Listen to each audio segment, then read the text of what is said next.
Assalamualaikum warahmatullahi wabarakatuh. Bismillahirrahmanirrahim. Alhamdulillahi hamdan katsiran thayyiban mubarakan fi kama yuhibbu rabbuna wa yarda. Asyhadu an la ilaha illallah wahdahu la syarika lah wa la na'budu illa iyyah. Wa asyhadu anna Muhammadan 'abduhu wa rasuluhu la nabiyya ba'dah. Allahumma shalli wa sallim ala nabiyyina al-karim Sayyidina Muhammad ibn Abdillah wa ala alihi wa sahbihi wa tabi'ihim wa man tabi'ahum bi ihsanin ila yaumil qiyamah. Amma ba'du, qala Allah ta'ala fi kitabihil karim wa huwa asdaqul qailin. Ya ayyuhalladzina amanu taqullaha haqqa tuqatih wa la tamutunna illa wa antum muslimun. Wa qala Rasulullah sallallahu alaihi wasallam fa inna asdaqal hadis kitabullah ta'ala wa khairal huda huda Muhammadin sallallahu alaihi wasallam wa syarrul umuri muhdatsatuha wa kullu muhdatsatin bid'ah wa kullu bid'atin dhalalah. Rabbi shrah li sadri wa yassir li amri wahlul 'uqdatam min lisani yafqahu qawli. Subhanaka la ilma lana illa ma 'allamtana innaka antal alimul hakim. Rabbi zidni ilma warzuqni fahma wa la haula wa la quwwata illa billahil aliyyil azim. Ma'asyiral muslimin wal muslimat, ibu bapak hadirin hadirat sekalian, jamaah Masjid Al-Muhajirin Jalan Delima yang mudah-mudahan dirahmati Allah Subhanahu wa taala. Kita awali dengan memanjatkan puji syukur kita kepada Allah Subhanahu wa taala yang telah memberikan taufik serta hidayahnya kepada kita sekalian, sehingga dengan taufik dan hidayahnya pada pagi hari ini kita dijadikan oleh Allah Subhanahu wa taala menjadi orang-orang yang beruntung. Kenapa saya katakan orang-orang yang beruntung? Karena kita sudah bisa menjalankan sholat subuh berjamaah. Dan sholat subuh berjamaah, Allah SWT menyebutkan Inna Qur'anal Fajri kana mashhuda. Sesungguhnya Qur'an al-Fajri, yang dimaksud dengan Qur'an al-Fajri adalah sholat subuh kita, kana mashhuda, itu disaksikan oleh para malaikat. Jadi sholat subuh setiap orang mukmin itu disaksikan oleh para malaikat. Yang malaikat ini menyaksikan, malaikat malam menyaksikan dan malaikat siang pun menyaksikan. Malaikat malam menyampaikan laporan kepada Allah SWT bahwa hambanya di pagi hari sedang melaksanakan sholat subuh. Malaikat siang baru datang. Jadi pertukarannya itu, pergantiannya itu di waktu subuh. Makanya disebutkan Inna Qur'an al-Fajri kana mashhuda. Yang kedua, mudah-mudahan kita juga mendapatkan doa dari Rasulullah sallallahu alaihi wasallam, Allahumma barik li ummati fi bukuriha. Ya Allah, berkahilah untuk umatku di pagi harinya. Mudah-mudahan dengan doa Rasulullah SAW ini kita mendapatkan keberkahan dari Allah Subhanahu wa taala. Yang ketiga, mudah-mudahan juga kita mendapatkan pahala yang disebutkan oleh Rasulullah SAW, Rak'atail fajri khairum minad dunya wa ma fiha. 2 rakaat salat fajar, di 2 rakaat salat sunnah fajar, itu lebih baik dari dunia dan isi-isinya. Artinya ketika orang melaksanakan salat sunnah fajar 2 rakaat sebelum subuh, maka dia akan mendapatkan pahala yang lebih berat dari dunia dan isi-isinya. Kira-kira dunia dan isi-isinya berapa beratnya tuh? Itu lebih berat daripada pahala orang yang melaksanakan salat sunnah fajar 2 rakaat. Yang ketiga yang 4 nih. 4, alhamdulillah, pada ngitung berarti. Yang keempat adalah kita berada di taman-taman surga. Ustadz, kan kita masih di dunia, kok masih apa? Emang udah ada taman surga? Rasulullah SAW menyebutkan, idza marartum bi riyadil jannah farta'un. Apabila kalian melewati taman surga, maka mampirlah. Kemudian Rasulullah SAW ditanya, wa ma hiya riyadul jannah? Apa itu riyadul jannah? Taman surga ya Rasulullah. Bukankah kita masih di dunia, memang ada taman surga? Kata Rasulullah, riyadul jannah ay majlisuz dzikri. Yang dimaksud dengan taman surga itu dalam hadis ini adalah majlis zikir. Yang dimaksud majlis zikir ini adalah majlis ilmu.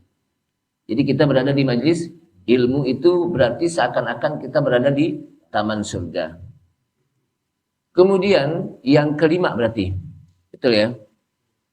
Mudah-mudahan hadirnya kita di sini menjadi bagian dari wasilah kita untuk bisa mendapatkan surga Allah Subhanahu wa taala. Karena Rasulullah SAW menyebutkan, man salaka tariqan yaltamisu fihi ilman sahalallahu lahu bihi tariqan ilal jannah. Barang siapa yang berjalan di satu jalan, dan jalan itu dia ingin mencari ilmu, menuntut ilmu, dia ingin belajar ilmu, maka Allah Subhanahu wa taala akan mudahkan dia untuk jalan menuju surga. Sebetulnya masih banyak nih, bisa sampai 10 nih. Kan nggak sempat-sempat nih kita bahas nih. Tapi itulah keutamaan orang-orang yang di pagi hari mereka sudah melek. Tahu udah melek Pak ya? Udah bangun gitu ya maksudnya. Kemudian salawat dan salam tak lupa kita sampaikan kepada Nabi kita Nabi Muhammad sallallahu alaihi wasallam beserta para keluarganya, para sahabatnya, para pengikutnya yang senantiasa istiqamah di dalam menjalankan sunnah-sunnahnya. Ma'asyiral muslimin, a'azzani Allah wa iyyakum. Kaum muslimin yang mudah-mudahan dimuliakan Allah Subhanahu wa taala. Pagi hari ini kita masih tetap berbicara tentang Nabi Allah Ibrahim alaihissalam. Dan ini merupakan tema daripada tafsir tematik kita. Nabi Ibrahim merupakan bapaknya para nabi dan rasul. Abul Anbiya wal Mursalin. Bapaknya para nabi dan rasul. Dan beliau juga termasuk rasul yang dikenal dengan Khalilur Rahman. Jadi ada 2 rasul yang senantiasa diberikan oleh Allah SWT. Nabi Ibrahim sebagai uswatun hasanah. Dalam Al-Quran juga disebutkan. Dan Nabi Muhammad juga sallallahu alaihi wasallam disebut uswatun hasanah di dalam Al-Quran. Nabi Ibrahim juga dikenal dengan Khalil. Al-Khalil, Khalilur Rahman, kekasih Allah SWT. Nabi kita juga disebut Khalilur Rahman. Innallaha ittakhadha Ibrahima khalilan kama ittakhadhani khalilan. Sesungguhnya Allah menjadikan Nabi Ibrahim sebagai khalil, kekasihnya. Sebagaimana juga saya dijadikan apa? Sebagai kekasih Allah Subhanahu wa taala. Karena antara Nabi Ibrahim dengan Nabi kita Nabi Muhammad SAW itu memiliki satu benang merah, di mana Nabi kita adalah Nabi Muhammad SAW merupakan keturunan dari Nabi Ibrahim alaihissalam. Itu kalau kita telusuri binnya, Nabi Muhammad bin Abdullah bin Abdul Muttalib bin Hashim bin Abdi Manab bin Qusay bin Kilab bin Ma'ad bin Murrah bin Adnan sampai kepada bin Ismail, sampai kepada bin Ibrahim alaihi wassalatu wassalam. Artinya Nabi kita, Nabi Muhammad SAW apa? Itu keturunan dari Nabi Ibrahim alaihissalam. Jadi binnya itu sampai pada Nabi Ibrahim. Kalau kita sampai kemana nih bin kita ini? Belum tahu ya. Kita baru sampai kakek, kesonanya lu udah nggak tahu gitu. Ya, udah nggak tahu. Jamaah sekalian, Nabi Ibrahim begitu banyak dikisahkan oleh Allah Subhanahu wa taala di dalam ayat Al-Qur'an. Dan salah satu kisah beliau adalah pernah berdialog dengan yang namanya Raja Namrud. Sudah pernah kita bahas kalau salah. Di mana satu dialog tersebut merupakan sebuah debat dan mengatakan, Ibrahim, kata Nabi Ibrahim apa? Wahai Raja Namrud, siapa Rabb kamu? Kalau Rabb saya, Tuhan saya adalah alladzi yuhyi wa yumit, yang bisa menghidupkan dan bisa mematikan. Kemudian kata Raja Namrud, qala ana uhyi wa yumit, saya juga bisa mematikan gitu. Dan saya juga bisa menghidupkan. Jadi kalau kata siapa? Nabi Ibrahim, Namrud, Rabbiyalladzi yuhyi wa yumit. Tuhan saya itu bisa menghidupkan dan juga bisa mematikan. Kemudian kata Namrud, ana uhyi wa yumit, saya juga bisa menghidupkan dan mematikan. Qala, kemudian Raja Namrud memanggil dua tawanan. Satu tawanan dibunuh dan satu tawanan lagi dibiarkan hidup. Kata Raja Namrud apa? Kan bisa saya apa? Menghidupkan, yang satu siapa? Saya nggak bunuh, yang satu apa? Saya biarkan hidup. Kemudian debat ini dipatahkan oleh Nabi Ibrahim dengan mengatakan, fa innallaha ya'ti bisyamsi minal masyriqi fa'ti biha minal maghrib.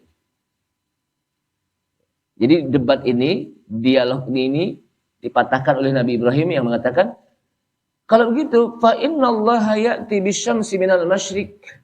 Sesungguhnya Rabbku Allah bisa mendatangkan matahari dari sebelah timur. Kan tiap pagi kan Allah Subhanahu wa taala menerbitkan matahari di mana? Sebelah timur. Nah, sekarang fa'ti biha minal maghrib. Sekarang coba terbitkan matahari dari sebelah barat. Dibalik. Terbitkan coba matahari dari apa? Sebelah barat. Ternyata Nabi apa? Raja Namrud diam aja. Kenapa? Gak bisa. Gak bisa apa? Untuk menerbitkan matahari dari apa? Sebelah barat. Ini untuk mematahkan dalil apa? Namrud nih. Dalil Namrud apa? Nah, makanya dari sini jamaah sekalian, kata para ulama bahwa nanti di hari kiamat Allah Subhanahu wa taala memperlihatkan bahwa matahari akan terbit dari sebelah barat. Dan itu termasuk bagian dari tanda bahwa itu terjadi apa? Hari kiamat. Matahari terbit dari sebelah barat. Kalau sekarang ini kan matahari terbit dari apa? Sebelah timur. Dan itu juga terjadi pada hari Jumat disebutkan. Jadi matahari terbit dari sebelah barat dan itu terjadi di hari Jumat. Karena Rasulullah SAW menyebutkan, la ya'ti yaumal qiyamah illa yaumul jum'ah. Tidaklah hari kiamat itu datang kecuali pada hari Jumat.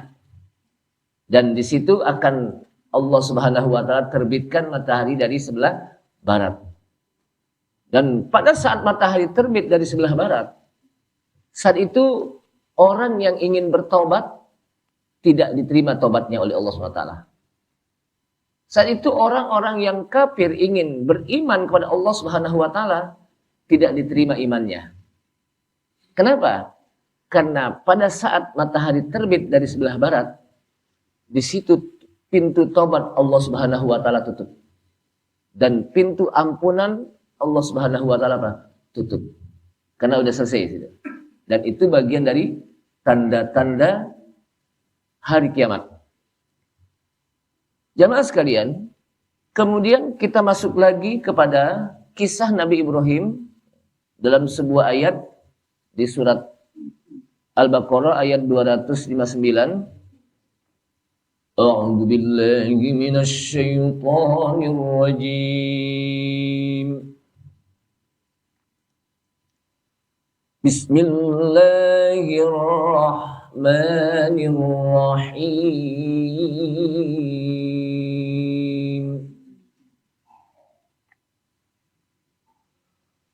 وإذ قال إبراهيم رب أرني كيف تحيي الموتى قال أولم تؤمن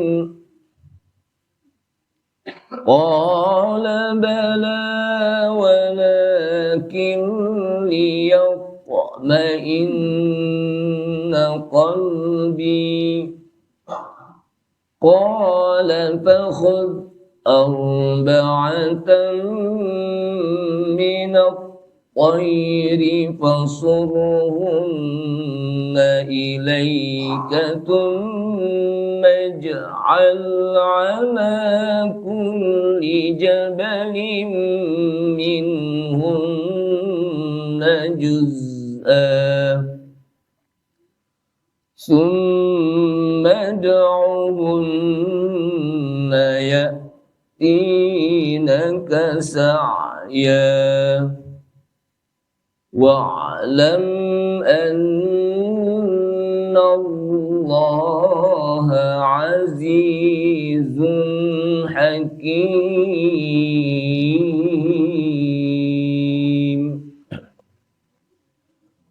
Wa idh qala Ibrahim, dan ingatlah ketika Ibrahim alaihissalam berkata kepada siapa? Kepada Allah Subhanahu wa taala. Rabbi arini, wahai Tuhanku, arini, perlihatkan kepadaku. Jadi Nabi Ibrahim ingin agar Allah Subhanahu wa taala memperlihatkan bagaimana tanda-tanda kekuasaannya. Salah satunya adalah kaifa tuhyil mauta. Bagaimana engkau bisa menghidupkan yang udah mati? Kan tadi Raja Namrud mengatakan saya bisa menghidupkan, saya bisa mematikan. Dan Rabbku Kata Nabi Ibrahim, Tuhanku bisa menghidupkan dan bisa mematikan. Raja Namrud mengatakan saya juga bisa menghidupkan dan mematikan. Kemudian dipatahkan. Kalau begitu terbitkan sekarang matahari dari sebelah barat. Maka Raja Namrud diam. Nah, dari ayat ini kemudian Nabi Ibrahim ingin agar Allah Subhanahu wa taala memperlihatkan bagaimana bisa menghidupkan yang sudah mati. Qala, maka Allah SWT mengatakan, awalam tu'min. Ibrahim, apakah engkau enggak beriman, enggak percaya kalau saya bisa menghidupkan dan bisa juga mematikan? Qala, bala, bahkan saya sangat percaya kalau engkau ya Allah bisa menghidupkan dan bisa mematikan. Walakin liyatma'inna qalbi. Yang demikian itu, kenapa saya ingin bisa melihatnya? Agar lebih tenang hati saya. Jadi dengan Nabi Ibrahim bisa melihat bagaimana Allah Subhanahu wa taala bisa menghidupkan yang mati, itu lebih tenang hati saya. Qala, kalau begitu kata Allah SWT, fakhud arba'ata minat thairi. Ambil 4 jenis dari burung-burung. Bangsa burung 4 jenis. Fasurhunna. Kemudian burung tersebut dipotong, dibunuh, kemudian fasurhunna ilaika. Kemudian dicincang-cincang masing daging-daging itu, dicincang-cincang, dicampurin. Burung yang satu dagingnya dicampurin yang lain, terus pokok dicampur itu semua. Kemudian summa ja'al ala kulli jabalin minhunna juz'an. Kemudian jadikan letakkan di atas gunung dari masing-masing hasil cincangan-cincangan tadi dari burung-burung tersebut yang udah dicampur tadi. Summad uhunna. Kemudian engkau panggil masing-masing burung namanya. Ya'ti nakasaya. Dia akan datang kepadamu dengan cepat. Kan udah dicincang-cincang. Ternyata ketika datang udah dicincang Ternyata ketika dipanggil oleh Nabi Ibrahim, itu burung hidup lagi dan datang pada Nabi Ibrahim. Padahal udah dicincang-cincang dagingnya. Udah dipotong-potong. Halus-halus. Dengan 4 macam burung. Wa'lam, dan ketahuilah annallaha azizun hakim. Sesungguhnya Allah maha perkasa lagi maha bijaksana. Jamaah sekalian rahimakumullah. Ayat ini oleh Ibnu Katsir menjelaskan tentang bagaimana beliau meminta kepada Allah Subhanahu wa taala agar Allah Subhanahu wa taala memperlihatkan tentang tanda-tanda kekuasaannya dengan memperlihatkan bagaimana yang tadinya mati bisa hidup lagi. Ketika Raja Namrud mengatakan saya juga bisa menghidupkan dan saya juga bisa mematikan. Ini apa? Disebutkan oleh ayat ini. Nah, dari sini jamaah sekalian, bukan berarti Nabi Ibrahim tidak percaya kalau Allah Subhanahu wa taala bisa menghidupkan dan bisa mematikan, bukan. Kenapa? Karena para nabi dan rasul memiliki keimanan yang sangat kuat, yang sangat kokoh. Bahkan nabi dan rasul itu juga harus memiliki sifat-sifat yang dia menjadi seorang nabi dan rasul. Sifatnya sidik, amanah, apalagi tabligh dan fatonah atau fitonah sama. Sidik, para nabi itu harus benar menyampaikan ajaran Allah SWT apa? Harus benar, nggak boleh bohong. Menyampaikan risalah Allah Subhanahu wa taala apa? Harus benar, tidak boleh apa? Berbohong. Kemudian amanah, jujur di dalam menyampaikannya. Apa yang disampaikan oleh Allah Subhanahu wa taala itu hendaknya disampaikan juga, tidak dikurangi dan tidak apa? Tidak tambah. Kemudian tabligh, mau menyampaikan. Ketika Allah Subhanahu wa taala perintahkan untuk menyampaikan risalah, walaupun risalah itu berat, tetap disampaikan. Walaupun resikonya jiwa, tetap disampaikan. Seperti Nabi kita Nabi Muhammad sallallahu alaihi wasallam tentang Isra dan Mi'raj, itu kan satu hal yang sangat berat disampaikan. Kenapa? Karena di luar jangkauan akal manusia peristiwa tersebut. Tapi karena itu adalah perintah Allah Subhanahu wa taala, tetap disampaikan. Walaupun nanti ada yang tidak beriman, ada yang mengolok-olok, ada yang meledek, ada yang mentertawakan, tetap disampaikan. Kenapa? Karena itu adalah hak dari Allah Subhanahu wa taala, dan para nabi tetap yang namanya tabligh. Yang keempat adalah fatonah atau fitonah. Artinya apa? Cerdik, pinter. Para nabi itu harus apa? Cerdik, harus pinter, pandai, harus cerdas, sehingga dia bisa mematahkan hujah orang-orang yang ingin mematahkan hujahnya, sebagaimana Nabi Ibrahim alaihissalam ini bisa mematahkan hujahnya Raja Namrud, sehingga Raja Namrud nggak berkutik ketika disampaikan apa hujah tersebut. Jadi para nabi itu memiliki akidah yang sangat kuat, tidak goyah dia. Apa maksudnya kok Nabi Ibrahim apa? Ingin bisa melihat bagaimana Allah Subhanahu wa taala menghidupkan yang mati. Makanya Allah Subhanahu wa taala mengatakan, "Awalam tu'min? Apakah engkau enggak percaya?" Kata Nabi Ibrahim, "Bala, saya bahkan percaya. Walakin liyatma'inna qalbi." Akan tetapi hal itu dalam rangka untuk menjadikan hati saya tenang. Makanya kata apa? Ibnu Katsir, Nabi Ibrahim itu menjadi apa? Meningkat keimanannya. Keimanannya meningkat, lebih tinggi lagi. Kenapa? Ayyataraqqa min ilmil yakin ila ainil yakin. Nabi Ibrahim apa? Meningkat keimanannya dari ilmul yakin menuju kepada ainul yakin. Kalau ilmu yakin, keyakinan yang hanya sekedar pengetahuan. Udah tahu gitu. Kenapa? Karena ada pengetahuan bahwa di sana ada Allah Subhanahu wa taala yang maha kuasa. Kayak kita nih. Kita meyakini betul tentang apa? Allah Subhanahu wa taala maha kuasa. Tapi hanya sebatas ilmu yakin kita. Sebatas ilmu, pengetahuan. Kenapa? Karena kita tahu dari Al-Quran, dari hadis bahwa Allah Subhanahu wa taala maha kuasa. Allah Subhanahu wa taala maha segala-galanya. Itu baru sebatas apa? Ilmul yakin. Kemudian meningkat kepada ainul yakin. Ain itu artinya apa? Ain. Mata ya. Artinya apa? Langsung bisa menyaksikan bagaimana kekuasaan Allah SWT. Bukan hanya sekedar pengetahuan, tapi bisa menyaksikan dengan mata kepala. Jadi apa? Bisa menyaksikan dengan apa? Mata kepala. Bagaimana Allah SWT apa? Bisa menghidupkan yang mati. Itu namanya apa? Ainul yakin. Kayak kita. Sekarang ini kita hanya sebatas ilmul yakin. Bahwa nanti ada ada neraka, ada surga. Di akhirat apa? Ada neraka, ada surga. Baru hanya sebatas apa? Ilmu yakin, pengetahuan kita tentang adanya surga dan neraka nanti di akhirat.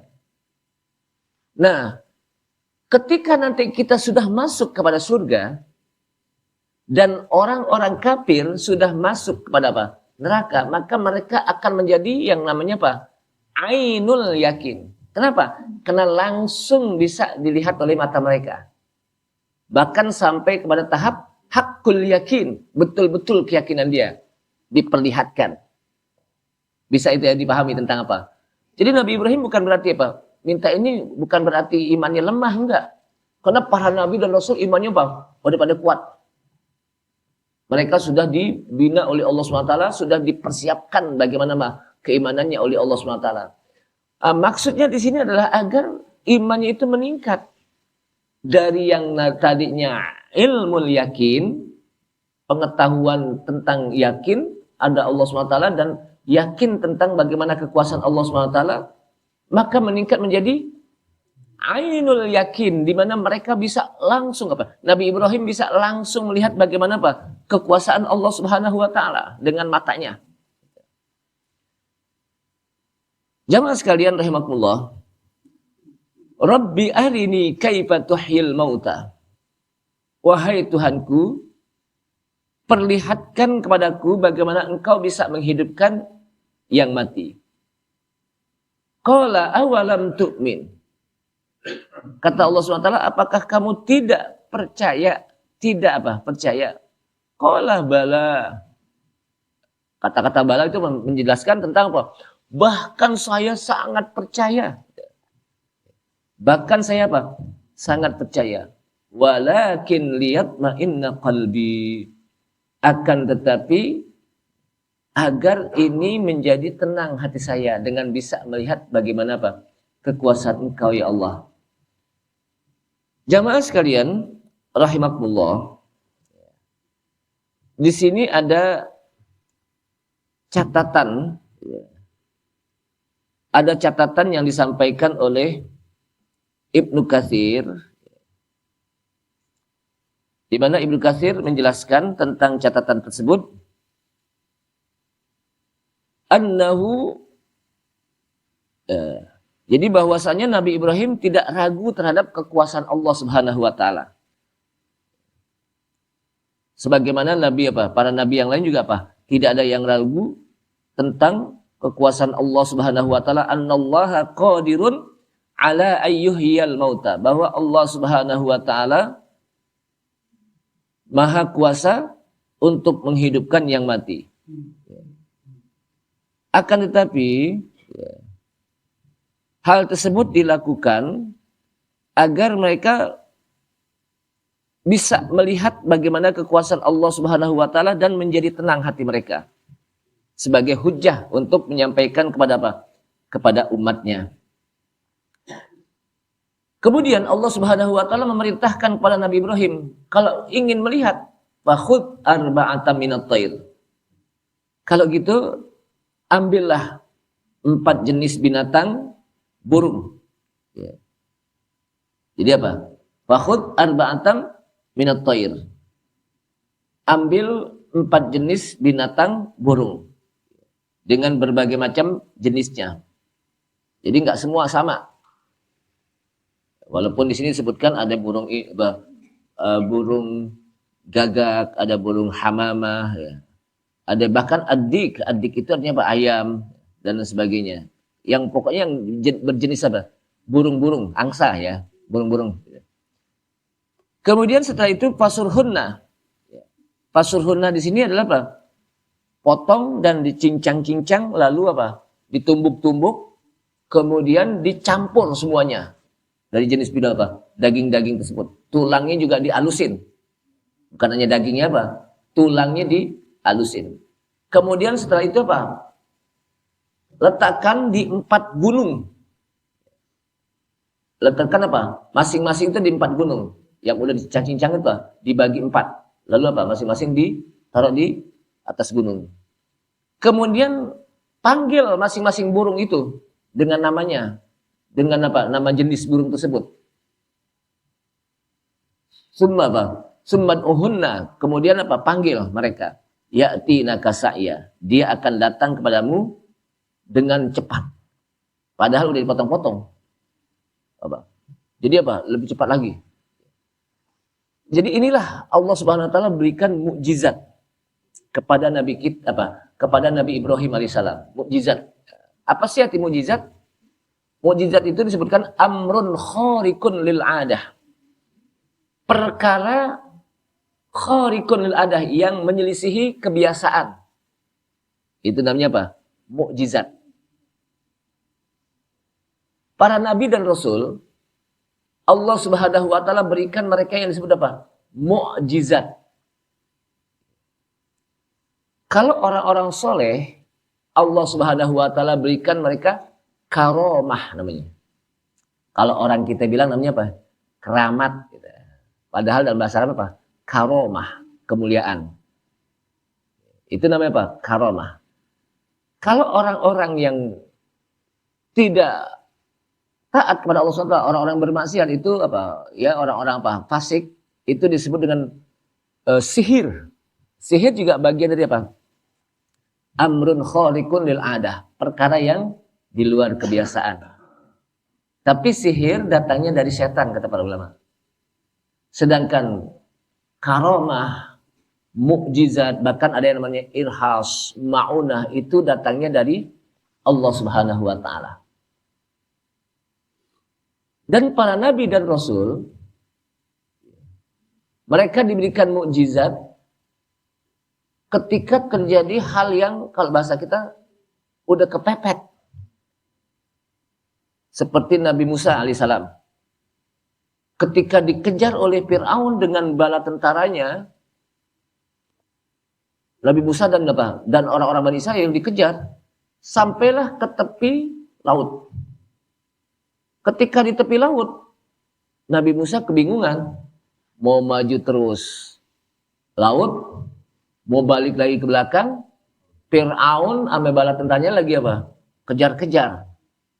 Disitulah Nabi Musa alaihissalam bermohon kepada Allah SWT agar diselamatkan dari kejaran Fir'aun dan bala tentaranya. Kemudian kata Allah SWT, pukul dengan tongkatmu laut tersebut, maka terbelahlah. Wadrib bi'asakal hajar. Jadi terbelahlah apa? Laut tersebut menjadi 2. Terbelah. Jadi akhirnya itu bisa misah, bayangkan. Laut yang luar biasa, dalamnya, luasnya bisa misah. Dan kata para ulama juga disebutkan ketika apa? Masuk ke laut tersebut, ini laut itu kering airnya. Kering nih. Kan padahal bekas apa? Bekas air, tapi kering gitu. Dan bisa dijalanin oleh Nabi Musa dan Nabi Musa dan kaum Bani Israel. Di jalan itu dan selamat sampai apa? Tepi apa? Sampai ke tepi yang selanjutnya lagi. Padahal di kiri kanan itu apa? Laut. Sampailah Fir'aun. Ketika Fir'aun sampai, Fir'aun juga apa? Masuk juga tuh ke laut. Sampai di tengah, Allah satukan lagi air laut tersebut. Padahal Fir'aun mengatakan kepada pengikutnya, nih, saya bisa menjadikan lautan terbelah. Padahal bukan kerjaan dia gitu. Tapi dia mengakui apa? Kerjaan dia. Maka saat itulah Fir'aun bertobat kepada Allah Subhanahu wa taala. Kalau begitu, amantu bi Rabbi Musa wa Harun. Aku beriman kepada Rabbnya Musa dan Harun. Yaitu kepada Allah Subhanahu wa taala. Tapi Allah Subhanahu wa taala tidak terima tobatnya siapa? Fir'aun. Kenapa? Karena dia bertobat, ruhnya sudah berada di tenggorokan. Udah ngap-ngapan. Baru apa? Apa ngap-ngapan ini? Ngap-ngapan ini kalau saya lihat di dalam kamus bahasa Indonesia nggak ada deh. Apa ngap-ngapan itu? Hah? Apa? Tahu yang jadi guru bahasa Indonesia. Jadi Fir'aun itu udah ngap-ngapan, dia baru beriman. Amantu bi Rabbi Musa wa Harun. Kalau gitu saya beriman kepada Tuhannya Musa dan Harun. Tapi apa? Allah Subhanahu wa taala tidak terima. Kenapa? Karena Allah Subhanahu wa taala tidaklah akan menerima tobat orang, tobat manusia ketika terjadi dua kondisi. Allah Subhanahu wa taala tidak akan menerima tobat seseorang ketika terjadi dua kondisi. Yang pertama adalah innallaha la yaqbalu taubata 'abdin ma lam yughargir. Maaf. Agak keselak dikit. Bismillah. Sesungguhnya Allah tidaklah menerima apa? Innallaha la yaqbalu taubata 'abdin ma lam yughargir. Jadi innallaha yaqbalu, sesungguhnya Allah akan menerima taubat seseorang selama dia bertobat sebelum ruhnya berada di tenggorokan. Kalau sudah di tenggorokan, apa tenggorokan itu dalam bahasa kita apa? Di kerongkongan ya. Apa di lak-lakan, saya nggak tahu tuh. Lak-lakan juga saya nggak tahu juga. Jadi nggak diterima itu. Yang kedua, dalam kondisi di mana matahari malam tatlu'is syamsu fi magharibiha. Selama apa? Kalau matahari sudah terbit dari sebelah apa? Barat. Ini dua kondisi yang ketika seseorang bertobat tidak akan diterima tobatnya oleh Allah SWT. Makanya kita hendaknya bertobat pada waktu yang tepat. Kapan? Sebelum matahari terbit dari sebelah barat. Yang kedua sebelum ruh kita berada di tenggorokan. Jamaah sekalian, itu mukjizat, ya, mukjizat. Apa arti mukjizat? Dari kata-kata a'jaza, yu'jizu, i'jaz, yang artinya bisa melemahkan, bisa mematahkan hujah orang lain. Sebagaimana Nabi Ibrahim bisa mematahkan hujahnya Namrud. Nabi Musa juga begitu, bisa mematahkan hujahnya Fir'aun. Dan Nabi kita, Nabi Muhammad SAW memiliki mukjizat yang abadi, yang dikenal Al-Quran. Kenapa Al-Quran disebut mukjizat? Karena Al-Quran bisa melemahkan orang-orang kafir. Ketika mereka menyampaikan hujah, dilemahkan dengan Al-Quran. Dan Al-Quran bisa disaksikan. Jadi kalau umat-umat dulu bisa menyaksikan mukjizatnya para nabinya, pada saat itu saja. Jadi umat-umat dulu bisa menyaksikan mukjizat para nabinya, para rasulnya, itu pada saat itu saja. Yang ngalamin. Yang hidup di masa itu. Tapi umat Nabi Muhammad SAW bisa menyaksikan bagaimana mukjizatnya walaupun Nabi Muhammad SAW sudah tidak ada. Tapi mukjizatnya masih tetap abadi. Itulah yang disebut dengan apa? Al-Quran. Walaupun di dalam Al-Quran tidak disebutkan Al-Quran itu mukjizat, tapi sudah tahu orang. Kenapa? Karena dari isyarat-isyarat yang disampaikan di dalam apa? Al-Quran. Di mana orang-orang kafir ingin membuat tandingan Al-Quran, lalu kata Allah SWT, nggak perlu banyak-banyak, satu kitab. Cukup bikin 10 surat saja. Apa? Satu surat saja.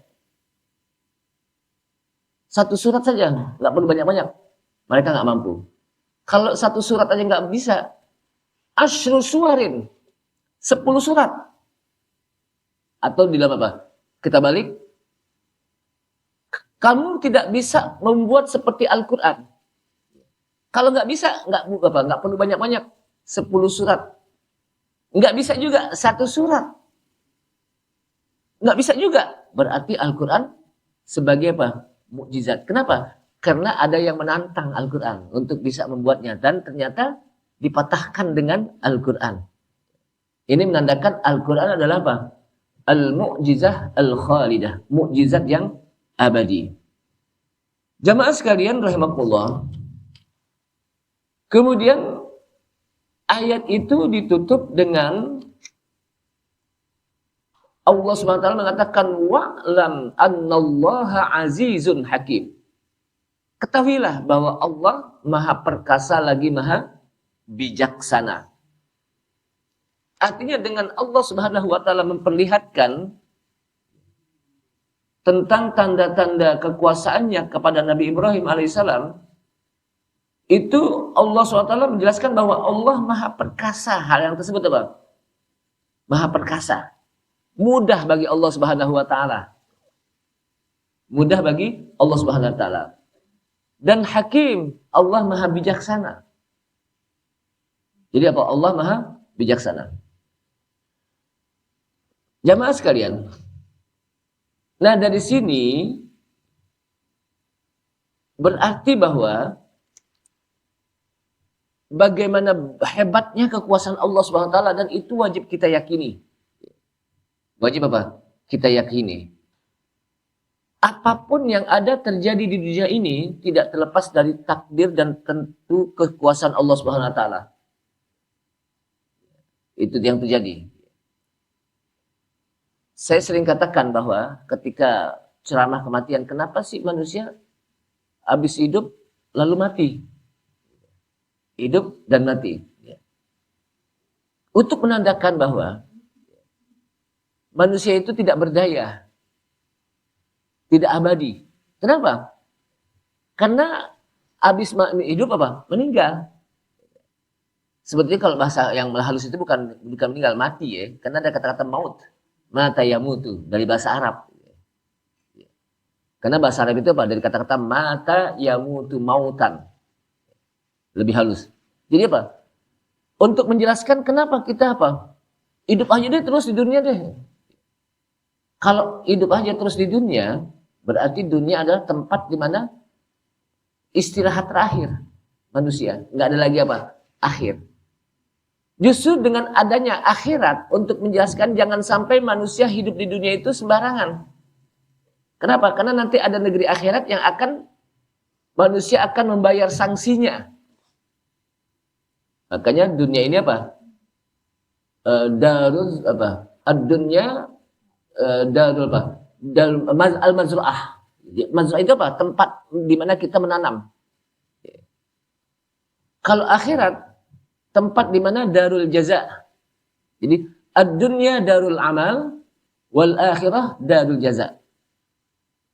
Dunia itu darul amal, di mana tempatnya seseorang beramal.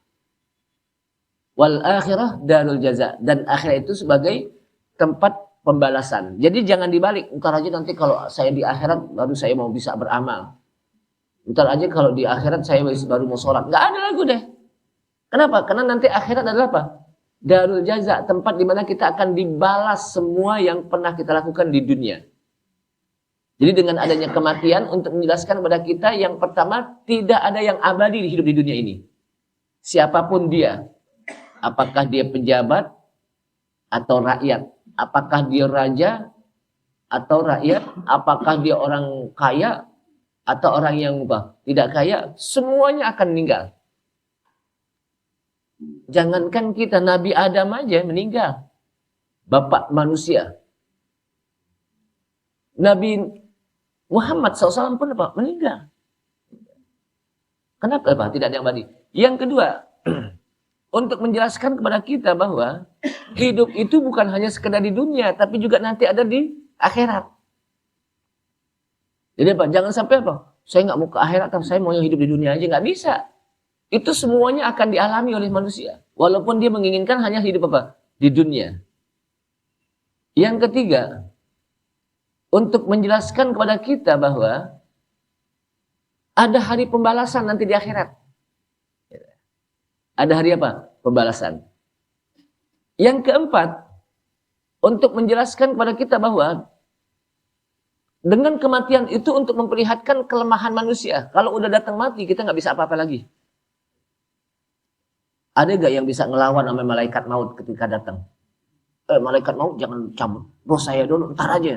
Kalau enggak nih saya apa? Apa golok nih? Nggak bisa. Tetap aja namanya malaikat itu kan makhluk Allah Subhanahu wa taala yang senantiasa beribadah kepada Allah Subhanahu wa taala. La ya'sunallaha ma amarahum wa yaf'aluna ma yu'marun. Hamba Allah yang mereka tidak pernah durhaka kepada Allah Subhanahu wa taala wa yaf'aluna ma yu'marun, dan senantiasa melaksanakan apa yang diberitakan oleh Allah Subhanahu wa taala. Itu malaikat. Beda dengan manusia. Kalau manusia diperintahkan kadang-kadang entar. Manusia ketika disuruh apa? Salat entar, sok. Malaikat enggak. Ketika Allah Subhanahu wa taala perintahkan cabut nyawa orang tersebut, langsung dicabut. Enggak bisa malaikat mau mengatakan, "Tar dulu ya Allah, kesian tuh orang. Lagi apa? Lagi gagah-gagahnya, sayang kalau dicabut." Enggak, pokoknya lagi gagah-gagahnya kah, apakah lagi sakit, apa lagi sehat, pokoknya kalau sudah datang ketentuan Allah SWT, dicabut atas perintah Allah SWT. Enggak pakai entar-entar lagi, itu malaikat. Beda dengan manusia ketika datang azan nih. Allahu Akbar, Allahu Akbar. Baru azan, tar dulu Masih apa? Masih main gaple aja. Tahu main gaple, Pak? Itu main gaple, Pak, padahal katanya kecil. Tapi bantingannya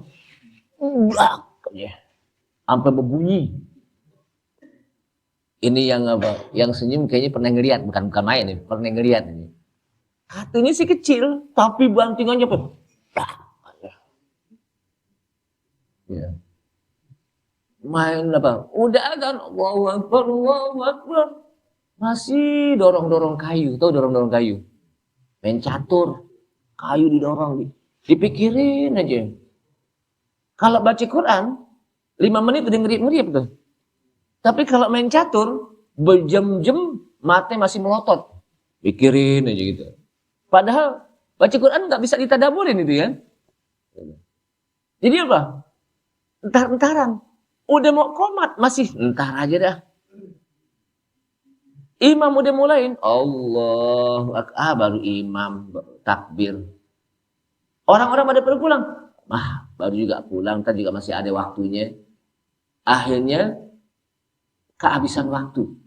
Itu manusia. Jadi kalau suka nawar-nawar, suka nawar-nawar, makanya ada apa? Istilah apa?